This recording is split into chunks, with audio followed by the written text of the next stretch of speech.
Subgroup test. पहला two step test.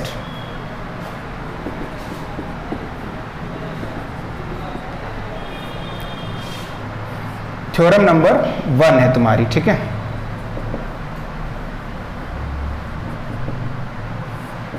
Late G be any group, let G be any group and H is a non-empty, H is a non-empty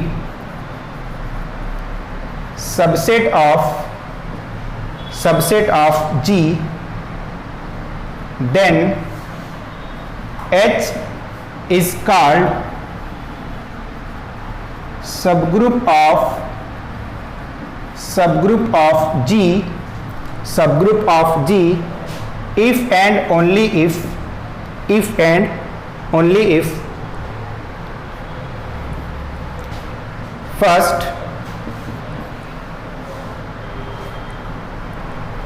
for A comma B belonging to H implies AB belonging to H, second for all A belonging to H implies that A inverse belonging to H। अब देखो ये if and only if का मतलब जरा समझ लो तुम, मैं बार बार समझाता हूं। ये क्या कहना चाह रहा है? दोनों तरफ से ना। एक बार क्या कहने का मतलब है कि अगर H सबग्रुप हुआ तो ये बात होल्ड होगी, और अगर ये बात होल्ड होती है तो H क्या है? सबग्रुप है। तो अब देखो जरा, तो अब एक बार हम क्या करें, एक बार हम मान लें कि H मेरा सबग्रुप है, फिर इसको दिखाने का प्रयास करें, और दूसरे केस में क्या करें, हम इन दोनों केस को एज्यूम कर लें और ये दिखाने का प्रयास करें कि H क्या है? सबग्रुप है। यही काम करना है। इसको स्टेटमेंट को हटा दें। अब स्टेटमेंट तुम लोगों को समझ में आ रहा होगा, ठीक है। चलो इस स्टेटमेंट हटाते हैं, इसका समझते हैं प्रूफ। बात समझ में आई ना ये सबग्रुप टेस्ट कैसे है? चलो अभी एग्जांपल देखेंगे तो थोड़ा और क्लियरिटी आएगी, ठीक है।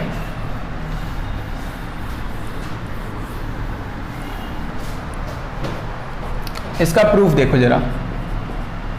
प्रूफ बहुत ही सिंपल इसका है ना। इतना सिंपल कि यहीं पे याद हो जाएगा, ठीक ना, और फिर दोबारा याद करने की कोई ज़रूरत नहीं रहेगी।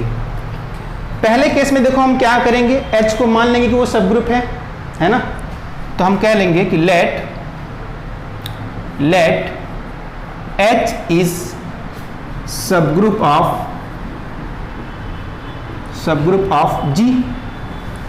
मान लिया कि H सबग्रुप है, तो हमें दिखाना है कि जो दो कंडीशन थी वो होल्ड होनी चाहिए, ठीक है। अब अगर H सबग्रुप है तो ये क्या इंप्लाइज करेगा? H इटसेल्फ फॉर्म ए ग्रुप। भाई सबग्रुप होगा तो इसका मतलब H ग्रुप भी फॉर्म कर रहा होगा, ठीक है। तो therefore for A comma B belonging to H implies AB belonging to H। कैसे? By closure property. बताओ, पहली प्रॉपर्टी होल्ड हो गई ना, और दूसरी क्या है? By inverse property. भाई जब ये ग्रुप है तो क्लोजर प्रॉपर्टी तो होल्ड करता होगा, इनवर्स प्रॉपर्टी भी होल्ड करता होगा, ठीक है ना। And for all A belonging to H implies A inverse belonging to H by inverse property।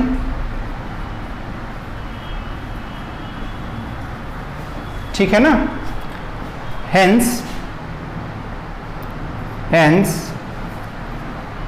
H is subgroup of G implies that first A comma B belonging to H implies AB belonging to H, and second क्या? For all A belonging to H implies A inverse belonging to H। पहला हिस्सा proof हो गया, कोई दिक्कत पहले हिस्से में, ठीक है। अब बताओ दूसरा हिस्सा क्या है। इसको मान लें और फिर क्या दिखाने का प्रयास करें, H क्या है, सब ग्रुप है। अच्छा, H एक नॉन एम्प्टी सबसेट है, वो क्वेश्चन में पहले ही गिवन है, तो हमें ये कोई डाउट ही नहीं कि H नॉन एम्प्टी सबसेट है जी का कि नहीं है, वो गिवन है पहले से। अब H एक नॉन एम्प्टी सबसेट है और ये दो कंडीशन होल्ड होती हैं, इन दोनों कंडीशन के माध्यम से H को ग्रुप दिखाने का प्रयास करेंगे हम। ग्रुप के लिए 4 कंडीशन, वही 4 कंडीशन अगर होल्ड कर गई तो H क्या हो जाएगा, ग्रुप हो जाएगा। और जैसे ही H ग्रुप हुआ तो ये एक नॉन एम्प्टी सबसेट है इसका G का, तो क्या बना देगा, G का सब ग्रुप बना देगा, प्रूफ हो जाएगा। ठीक है, तो पार्ट 2 इसका देखें अब हम लोग। इसमें कोई दिक्कत हो तो बताओ, ये तो एकदम आसान था। ठीक है, चलो हाँ बताओ, प्रियम कुछ कह रहे हो तुम, कोई डाउट है तो बताओ।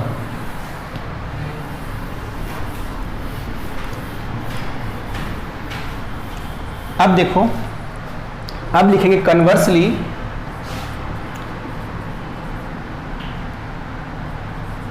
Let first and second condition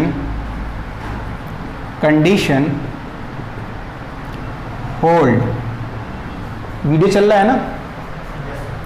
late conversely क्या मान लिया कि first and second condition is hold, that is क्या माना हमने ये मान लिया कि for a comma b belonging to H implies that AB belonging to H, and for all A belonging to H implies that A inverse belonging to H।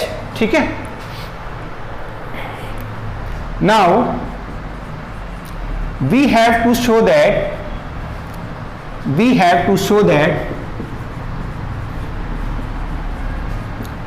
H is form a group, है ना। हमारा तो target यही है कि हम पहले ये दिखा दें कि H क्या है, एक ग्रुप है, और H एक नॉन एम्प्टी सबसेट दिया है तो सब ग्रुप हो जाएगा।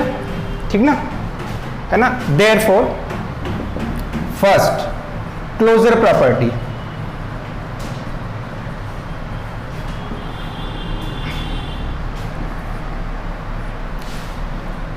यहां पे फर्स्ट एंड सेकेंड, चलो ए कर लो, यहाँ पे फर्स्ट एंड सेकेंड आ चुका है तो ए कर लो।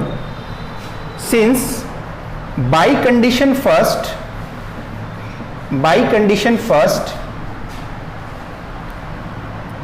ए comma b belonging to H implies that a b belonging to H, closure property hold, closure property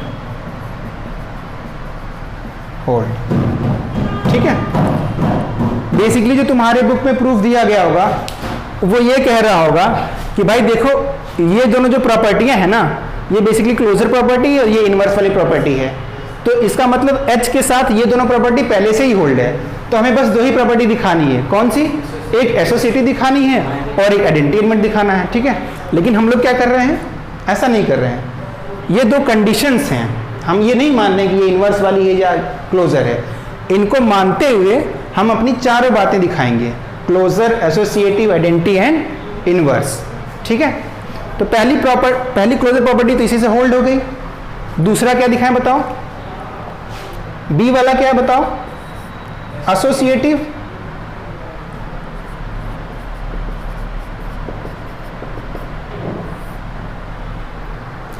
अब देखो जरा, let A comma B comma C belonging to H, मान लेते हैं कि A B C कहां पे है, H में है। This implies that A comma B comma C belonging to G, क्यों, since H is subset of G। भाई जो एलिमेंट H में होगा वो G में भी तो होगा, सबसेट है उसका। अब बताओ G क्या करता है, G एक ग्रुप है तो एसोसिएटिव प्रॉपर्टी होल्ड करेगा। ठीक है, since G is group, therefore, नीचे दिख रहा है कि नहीं दिख रहा है, G इज ग्रुप दिख रहा है, कैमरे में नहीं आ रहा है। अच्छा चलो, यहां तक बातें आ रही है ना, नीचे तक तो आ रहा है। ठीक है, चलो ये नोट कर लिया, ऊपर नोट कर लिया ना।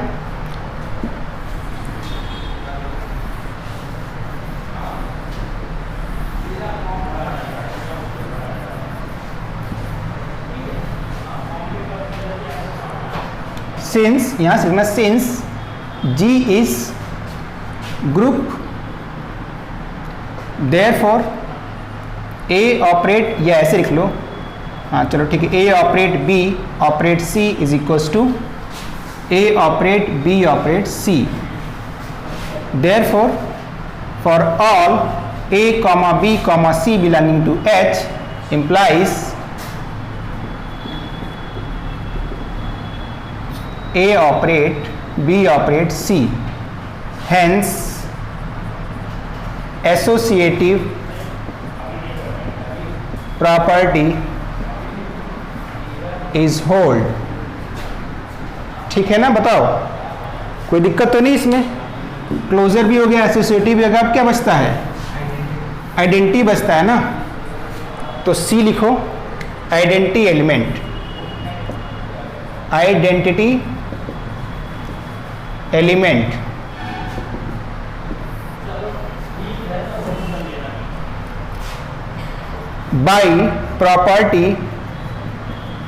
बाई प्रॉपर्टी सेकेंड क्या कहता है बताओ? For all A belonging to H implies A inverse belonging to H। ठीक है, अब since A A inverse belonging to H दोनों मिल रहे हैं, अब बाई प्रॉपर्टी सेकेंड क्या? Therefore by property second A inverse is equals to identity belong कहां करेगा? H में, हेंस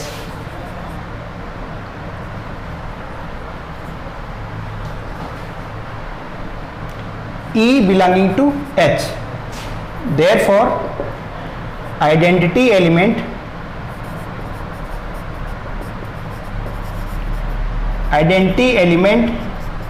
is exist। ठीक है ना, आइडेंटिटी एलिमेंट इज एग्जिस्ट। बताओ समझ में आ रहा है ना? काफी तेज तो नहीं है, स्लो ही चल रहा है, ठीक है, समझ में भी आ रहा होगा कुछ। एग्जाम में आएगा तो आसान लगेगा कि टफ लग रहा है, कुछ टफ लग रहा है तो बताओ, मुझे तो नहीं लग रहा कुछ टफ इसमें जा रहा होगा। ठीक है, अब लास्ट प्रॉपर्टी कौन सी बचती है? डी वाली, इनवर्स, और इनवर्स तुम प्रॉपर्टी सेकेंड से ही कह सकते हो, by property second inverse of each element is exist in H, तो डी लिखो, इनवर्स प्रॉपर्टी, या the existence of inverse, existence of inverse,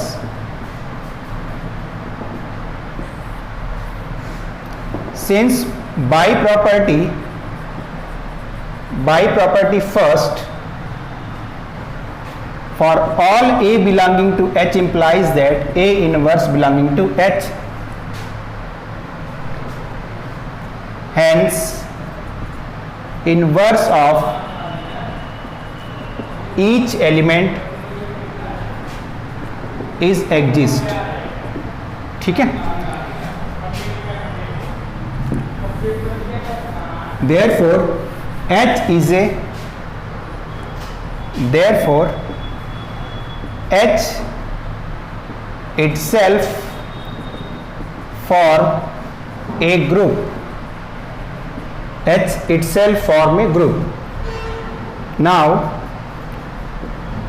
since H is a non-empty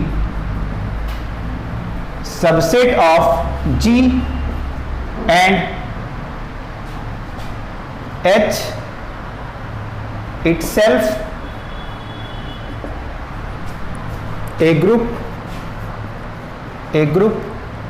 therefore